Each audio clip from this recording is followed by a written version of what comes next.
मुंबई, नागपूर आणि छत्रपती संभाजीनगर नंतर आज इतिहासात प्रथमच अहिल्यानगरच्या चौंडीत राज्य मंत्रिमंडळाच्या बैठकीचं आयोजन करण्यात आलंय। राज्य मंत्रिमंडळाच्या बैठकीसाठी एक भव्य दिव्य असा हॉल तयार करण्यात आला। याचा आढावा घेतला आमचे प्रतिनिधी सुशांत सावंत यांनी। पाहूया।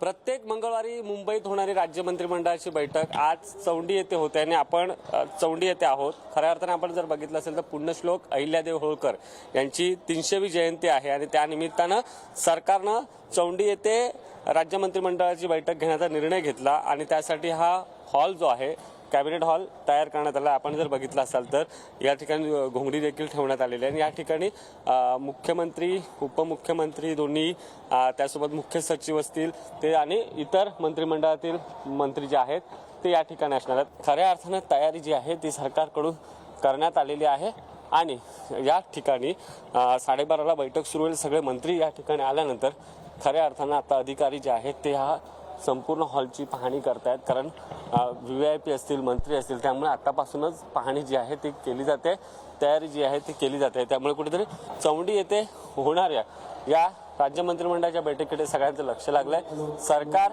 नेमकं काय निर्णय घेणार आजच्या बैठकीत हे पाहणं महत्त्वाचं ठरणार आहे। धनगर समाजासाठी काही निर्णय घेणार का हे देखील बघणं महत्त्वाचं ठरणार आहे। कॅमेरामन विकास खवलेसह सुशांत सावंत, चौंडी। इतिहासात प्रथमच अहिल्यानगरच्या चौंडीत राज्य मंत्रिमंडळाची बैठक होणार आहे। ही बैठक संपल्यानंतर मंत्र्यांसाठी पंचपक्वानांचा भेद करण्यात आलाय। मंत्र्यांच्या जेवणात नेमकं काय काय स्पेशल असणार याचा आढावा घेतला आमचे प्रतिनिधी सुशांत सावंत यांनी। पाहूया। राज्य मंत्रिमंडळाची बैठक आज चौंडी येथे होते। 12:30 वाजता बैठकीला सुरुवात होणार आहे। बैठक संपल्यानंतर सर्व मंत्र्यांसाठी स्नेहभोजनाचा कार्यक्रम देखील ठेवण्यात आलेला आहे। आपण या ठिकाणचं मेनू कार्ड जर बघितलं असाल तर इथे मसालेदार ताक असेल, केसरी पेढ्याची लस्सी, आंब्याची लस्सी, खऱ्या अर्थाने हा मेनू आहे।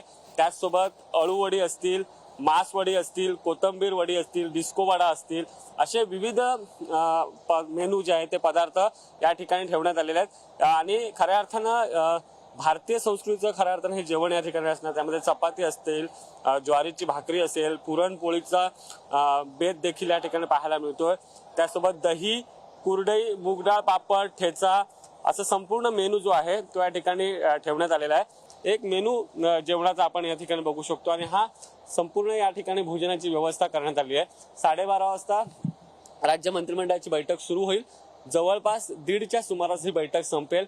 या बैठकीत नेमके काय निर्णय घेणार याकडे सगळ्यांचं लक्ष लागलेलं आहे। मात्र या ठिकाणी आपण हा मेनू कार्ड खऱ्या अर्थानं जे मंत्री येणार आहेत आजच्या राज्य मंत्रिमंडळाच्या बैठकीसाठी त्यांच्यासाठी हा खास मेनू या ठिकाणी ठेवण्यात आलेला आहे। कॅमेरा पर्सन विकास सह सुशांत सावंत, पुढारी न्यूज, चौंडी।